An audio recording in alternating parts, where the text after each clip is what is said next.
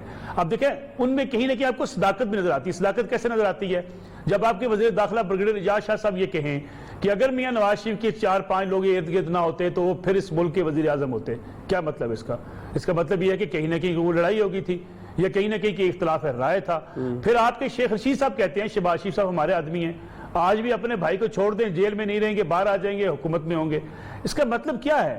یعنی یہ میں اور آپ یہ حافظ صاحب تجزیہ نہیں کر رہے، یہ وفاقی وزراء کہہ رہے ہیں، حکومت کہہ رہی ہے۔ اور جب کہا جاتا ہے شہباز شریف صاحب ہماری پارٹی کے آدمی ہیں، بس انہوں نے ڈیسیژن کرنا ہے کہ انہوں نے کس کے ساتھ رہنا ہے۔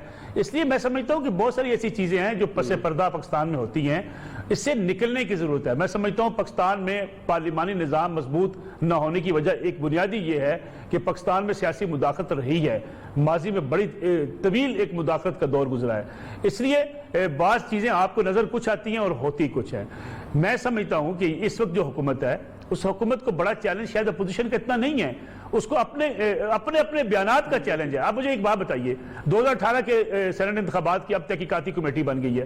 بھائی صاحب یہ آپ کے سامنے ہوا ہے، سینٹ کے انتخابات آپ نے کروائے ہوئے ہیں حضور، آپ نے سپورٹ کیا ہوا ہے چیئرمین سینٹ کو، ڈپٹی چیئرمین سینٹ کو، اور جس طریقے سے بلوچستان سے وفاداریاں تبدیل کی گئی ہیں آپ نے کروائی ہیں حضور، آپ اس میں شامل تھے۔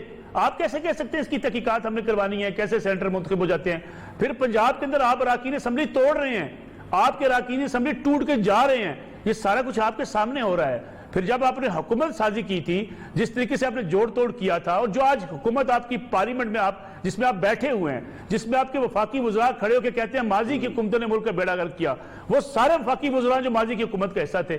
یعنی اس کا مطلب یہ ہے کہ وہ سارے لوٹے آپ اپنے پاس لے کے آگے، اور لوٹے ایسے آتے ہیں، لوٹے اقتدار کی چمک دے کے آتے ہیں، اور اقتدار کی چمک کیا ہوتی ہے؟ اس کو آپ کے شفافیت کہتے ہیں۔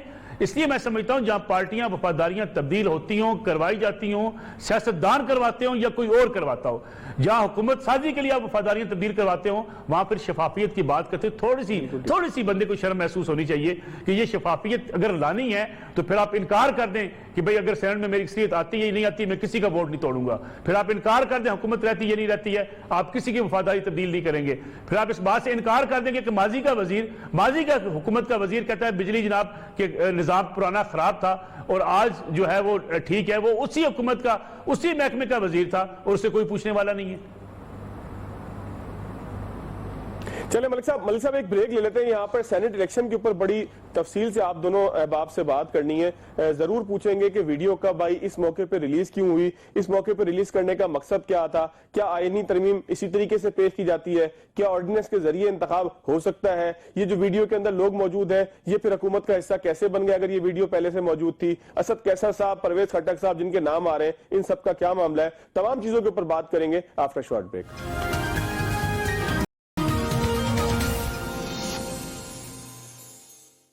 جی بریک کے بعد ایک مرتبہ پھر خوش آمدید۔ سینٹ الیکشن پہ بات کریں گے، لیکن ایک بہت اہم مسئلہ ہے حافظ صاحب، اس پہ آپ کا جواب مختصر سا چاہیے، فوری چاہیے۔ بھارت نے پاکستان کے ڈوزیئر کا جواب اب تک نہیں دیا۔ پاکستان کی داخلی سیاست پہ ضرور بات کریں گے، لیکن یہ عالمی حالات میں آپ کو لگتا نہیں ہے کہ بھارت کی بالکل ناکامی ہے کہ وہ جواب ہی نہیں دے پا رہا ہے اتنے بڑے بڑے الزامات کا جو تاریخ میں شاید پہلی مرتبہ اس طریقے سے پیش کیے گئے ہوں؟ جواب فواد صاحب ان کے پاس ہے نہیں، وہ کس چیز کا جواب دیں گے؟ جب آپ کے پاس دنیا کو بتا دیا جائے کہ وہ کیا کلبھوشن کی صفائی کا جواب دیں گے، وہ بلوچستان کے اندر جس طریقے سے وہ وہاں پہ اسپانسر کر رہے ہیں وہ اس کا جواب دیں گے، وہ جو منی ٹریلز ہیں جس طریقے سے پیسے دیے گئے ہیں وہ اس کا جواب دیں گے، جس طریقے سے لوگوں کو انہوں نے تربیت دی ہے وہ اس کا جواب دیں گے، وہ کشمیر میں جس طرح سے ہیومن رائٹس کی وائلیشن کر رہے ہیں وہ اس کا جواب دیں گے، وہ کراچی کے اندر جو دہشت گردی کی کاروائیاں کی ہیں وہ اس کا جواب دیں گے، وہ اندرون سندھ جو سیپریٹسٹ موومنٹ ہے ان کے ساتھ ان کے جو تانے بانے جوڑ رہے ہیں وہ اس کا جواب دیں گے، وہ کس کس چیزوں کا جواب دیں گے؟ اور کچھ جو چیزیں ہیں وہ ایویڈنس اتنے سالڈ ہیں جس کے اندر تصویری ثبوت بھی ہے، جس میں ان کے لوگوں کے ساتھ کنیکشنز بھی ہے، جس میں ان کے جو ٹیلی فون کالز ہیں اس کے ڈیٹا ہے، جو منی ٹریلز ہیں جو پیسے ہیں اس کے ڈیٹیل ہے، تو وہ اس کا جواب کیا ہے ان کے پاس؟ وہ یہی بات ہے کہ وہ اس کا جواب نہیں ہے۔ ہر فورم کے اوپر ان کی جگہ سائی ہو رہی ہے، ہر جگہ وہ ایکسپوز ہو رہے ہیں،